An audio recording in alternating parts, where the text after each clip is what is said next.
Oh, TEP, mes sœurs et frères, je vais vous parler d'un article sur Internet. C'est une interview de Rokhaya Diallo par le magazine Elle. Alors, Rokhaya Diallo, je me suis senti agressé par Éric Zemmour. Les propos d'Éric Zemmour n'en finissent plus de susciter des réactions.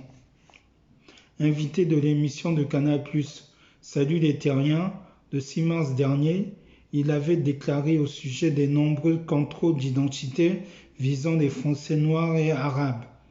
C'est parce que la plupart des trafiquants sont noirs et arabes. C'est un fait. Des institutions et associations françaises sont depuis montées au créneau. Aujourd'hui, la Ligue internationale contre le racisme et l'antisémitisme, l'ICRA, a décidé de porter plainte contre, comme l'avait déjà fait le MRAP, Mouvement contre le racisme et pour l'amitié entre les peuples.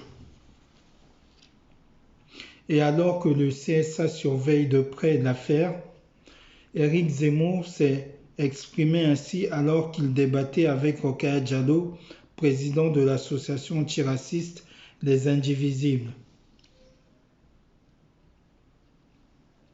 Cette dernière décerne tous les ans les Yabon Awards aux auteurs de propos racistes. Elle revient pour Elle.fr sur ces propos et la polémique qui a suivi. La LICRA, tout comme le MRAP, ont porté plainte contre Éric Zemmour. Est-ce que c'est important pour vous qu'il soit condamné? C'est important qu'il réalise le mal qu'il fait. Les Noirs et les Arabes sont des personnes à part entière, victimes de discrimination et de racisme au quotidien. Par ses propos, Éric Zemmour nie leur souffrance. Or, eux aussi paient la redevance, et ils n'ont peut-être pas envie de payer pour être insultés à l'antenne. Attendez-vous des excuses publiques de sa part? La moindre des choses serait qu'il s'excuse. Mais je ne suis pas dupe. Il ne le fera jamais. Maintenant, ce que j'attends, c'est que les gens qui lui donnent la parole précisent leurs responsabilités. Il faut qu'il soit conscient qu'en le faisant intervenir, il donne la parole à un discours raciste. Ce que je critique, c'est qu'on lui accorde systématiquement des tribunes pour s'exprimer sans qu'il ait de contradictions fermes. En quoi ces propos sont choquants, selon vous? Cela ne vous choquerait pas si je vous disais que la plupart des pédophiles sont blancs?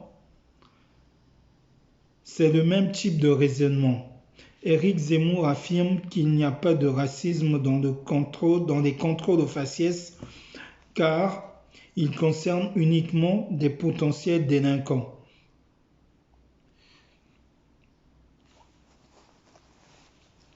Il nie une réalité dénoncée par Amnesty International. C'est un homme qui voit la France changer et qui en a peur. Ce n'est pas du tout de la provocation de sa part. Je pense que le pire, c'est qu'il croit vraiment ce qu'il dit. Il ne faut pas qualifier ces déclarations de dérapage car ce serait de pardonner. Qu'avez-vous ressenti sur le plateau de Salut les Terriens sur Canal+?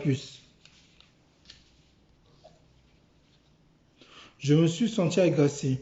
J'ai même rigolé à un moment tellement c'était consternant. J'avais en face de moi quelqu'un qui ne voulait pas me laisser parler. Il m'a jugé tout de suite du haut de son mépris.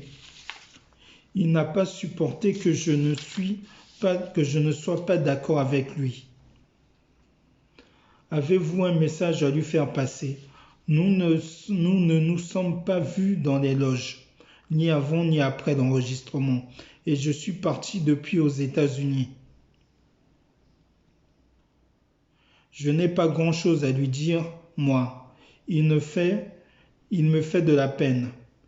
S'il n'aime pas la France, qu'il la quitte. En tout cas, une chose est sûre, Éric Zemmour sera mis à l'honneur lors des prochains Yabon Awards. C'est une cérémonie parodique qui remet des prix aux porteurs de préjugés et réflexions racistes. Propos recueillis par Claire H. Hotep, mes sœurs et frères. Merci de m'avoir écouté. Partagez sur WhatsApp, partagez sur Facebook, envoyez par email, faites des commentaires et dites ce que vous pensez de cette vidéo. Merci.